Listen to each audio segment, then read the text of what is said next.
Thanks for stopping by. I'm going to be reading chapter 15 here of the Baron Trump Marvellous Underground Journey.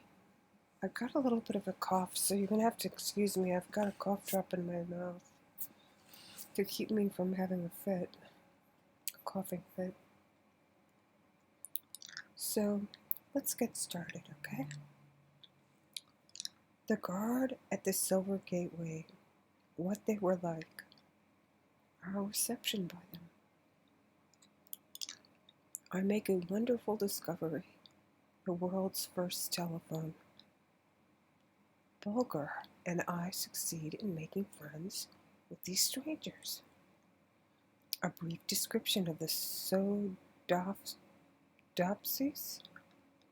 that is make-believe eyes, or the form evoke, that is ant people. How a blind man may read your writing. O great Don Firm, master of all masters, what do I not owe thee for having made known unto me the existence of this wonderful world within a world? Would that I had been a worker in metal. I would not have passed the glorious portal at which I had halted without having set in deep and to glow upon its silver columns the full name of the most glorious scholar whom the world has ever known. Bulger had warned me that this gateway was guarded, and therefore I entered it cautiously, taking care to peer in the dark corners, lest I might be a target for some invisible enemy to hurl a weapon at. No sooner had I passed the gateway than three curious little beings of about my own height threw themselves swiftly and silently across the pathway. They wore short jackets, knee breeches, and leggings reaching to their ankles, but no hats or shoes. And their clothes were profusely decorated with beautiful silver buttons. Their hands and feet and heads seemed much too large for their little bodies and pipe-stemmy legs, and gave them an uncanny and browny look, which was greatly increased by the staring and glassy expression of their large, round eyes. When I first caught sight of them, they had hold of hands, but now they stood each with his pair stretched out toward Bulger and me, waving them strangely in the air and agitating their long fingers as if they were endeavoring to set a spell on us. I imagined that I could feel a sensation of drowsiness creeping over me, and I made haste to call out, "Nay, good people, do not strive to set a spell upon me. I am an illustrious explorer from the upper world, Sebastian von Trump, and come to you with most peaceful intent." But they paid no heed to my words, merely advancing a few inches, and with outstretched hands continued to beat and claw the air, pausing only to signal to each other by touching each other's hands or different parts of each other's bodies. I was deeply perplexed by their actions, and took a step or two forward, when instantly they fell back the same distance. "All men are brothers," I exclaimed in a loud tone, "and carry the same shaped hearts in their breasts. Why do you fear me? You are thrice my number, and in your own home. I pray you stand fast and speak to me." As I was pronouncing these words, They just kept jerking their heads back, as if the sound of my voice were smiting them in the face. It was very strange. Suddenly, one of them drew from his pocket a ball of silken cord, and deftly unrolling it, tossed one toward me. It flew directly toward me, for its end was weighted with a thin disk of polished silver, as was the end retained in the hand of the thrower. His next move was to open his jacket and apparently press his disk against his bare body, right over his heart. I made haste to do the same with mine, holding it firmly in place. This done, he retreated a step or two until the silken cord had been drawn quite taut. Then he paused and stood for several instants without moving a muscle, after which he passed the disc to one of his companions, who, having pressed it against his heart in turn, passed it to the third of the group. With the quickness of thought, the truth now burst upon me. The three little brownie-like creatures in front of me were not only blind, but they were deaf and dumb. The one sense upon which they relied, and which in them was the most marvelous keenness, was the sense of feeling. The strange motions of their hands and fingers, so much like the beating and waving of an insect's feelers, were simply to intercept and measure the vibrations of the air set in motion by the movements of my body. Their large round eyes, too, had but the sense of feeling, but so wondrously acute was it, that it was almost like the power of sight, enabling them by the vibration of the air upon the balls to tell exactly how near a moving object is to them. Their purpose in throwing the silken cord and silver disc to me was by measuring the beating of my heart and comparing it with their own to determine whether I was human like them.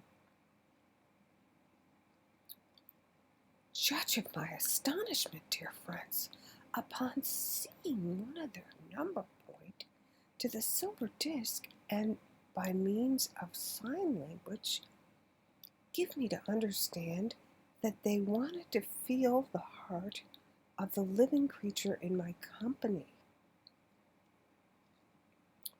Stooping down, I hastened to gratify their curiosity by applying it over my dear Bulger's heart.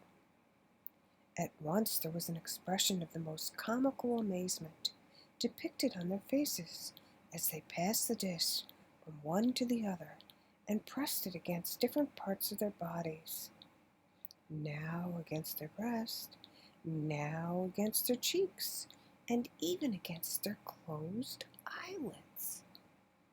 Of course, I knew that their amazement proceeded from the rapid beating of Bulger's heart, and I enjoyed their childlike surprise very much.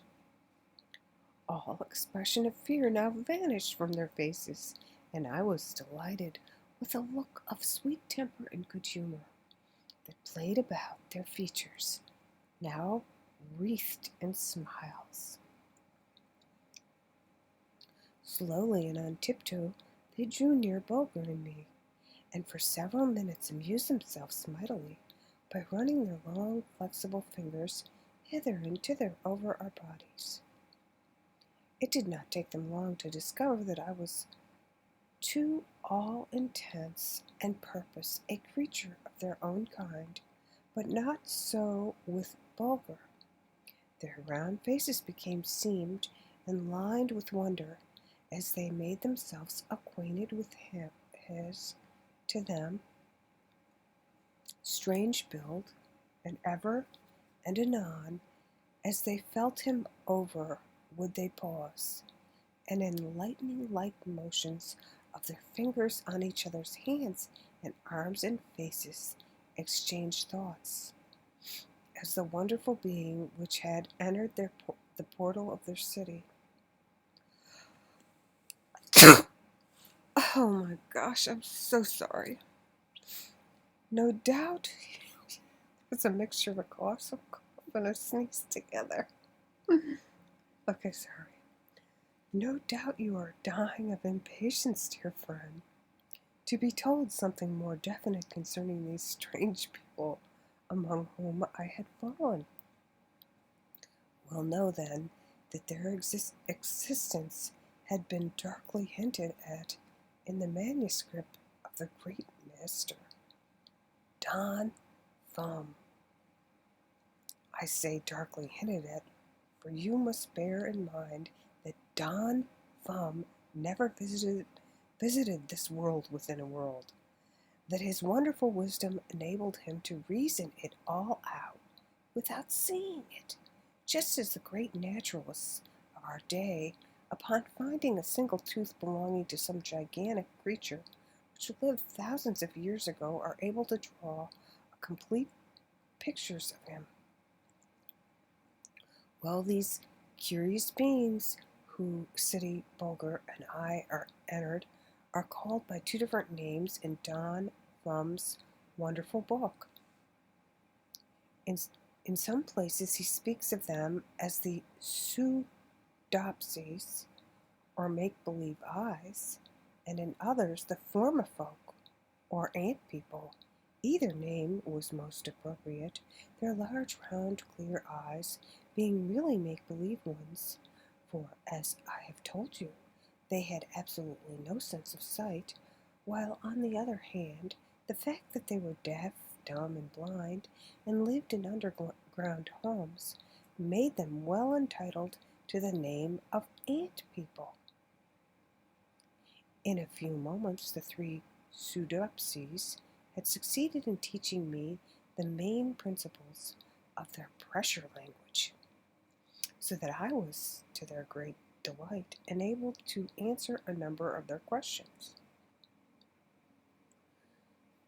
But think not, dear friends, that these very wise and active little folk, skilled in so many arts, have no other language than one consisting of pressures of different degree, made by their fingertips upon each other's bodies.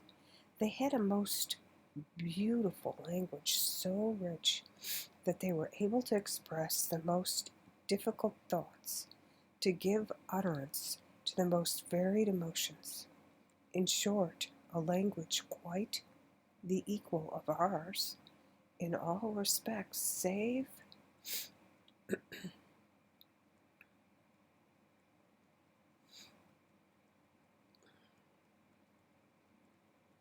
goodness.